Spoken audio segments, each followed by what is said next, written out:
Maximilien Dupré dans son garage, on continue avec le montage d'un pneu non tubeless, c'est-à-dire avec une chambre à air.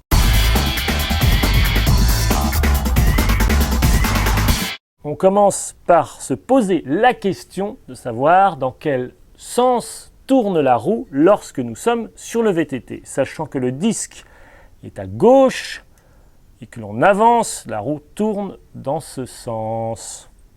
Sachant que la roue tourne dans ce sens, vous allez prendre le pneu et regarder les indications qui sont sur le pneu de sens de rotation.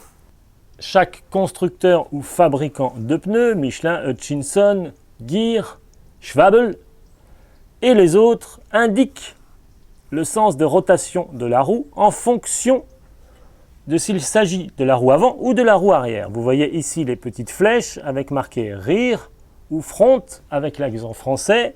Je vous le fais avec l'accent anglais, rear, front. Rear pour arrière, front pour avant. Nous sommes ici sur la roue avant qui tourne donc dans ce sens-là. Donc nous devons mettre le pneu dans cette position, c'est-à-dire avec la petite flèche qui se trouve de l'autre côté. Voilà ça, ce qui veut dire que le disque étant à gauche, la roue va tourner dans ce sens-là. Et nous avons ici la petite flèche. Voilà, front ici, ça tourne dans ce sens, c'est parfait, la roue va tourner dans ce sens. Maintenant que vous avez déterminé dans quel sens vous alliez monter votre pneu, vous commencez par positionner le pneu d'un côté ici, voilà, sur l'ensemble de la roue, comme ceci. Vous venez ensuite placer la chambre à air qui est légèrement gonflée. Faites bien attention de n'avoir aucune poussière, caillou, grain de sable qui viendrait se coller entre la chambre à air et le pneu. Vous placez la chambre à air ici avec la valve dans le trou ici sur la jante, comme ceci. Vous placez la chambre à air dans le pneu, ce qui va vous aider à positionner le pneu puisque ça va tenir l'ensemble. Voilà. Vous pouvez maintenant positionner le pneu sur la jante, comme ceci. Voilà. La chambre à air vous aide à placer le pneu. Vous retournez la roue et faites la même chose de l'autre côté. Voilà. C'est fait. Ça n'est absolument pas difficile. Le pneu est positionné des deux côtés. C'est simple.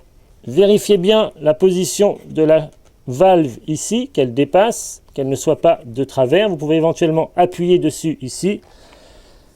Reste à faire quelque chose d'extrêmement simple. Gonflez le pneu. Détache ici.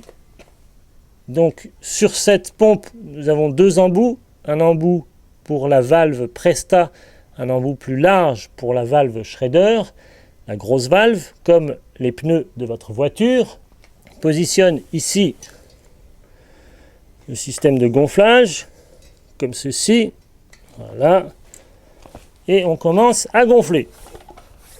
Vous commencez à gonfler légèrement le pneu et vous regardez l'ensemble du pneu pour voir si tout est bien à sa place et que rien ne dépasse. Vous avez en général un trait ici qui permet de voir que l'ensemble est bien positionné par rapport à la jante.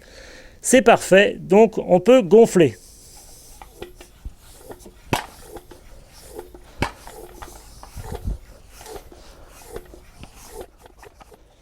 Ensuite, vous enlevez l'embout ici. Voilà, la valve se trouve là. Vous récupérez le petit capuchon que vous revissez sur la valve. Cette vidéo sur le montage d'un pneu avec chambre à air non tubeless est maintenant terminée. C'était Maximilien Dupré et son pneu.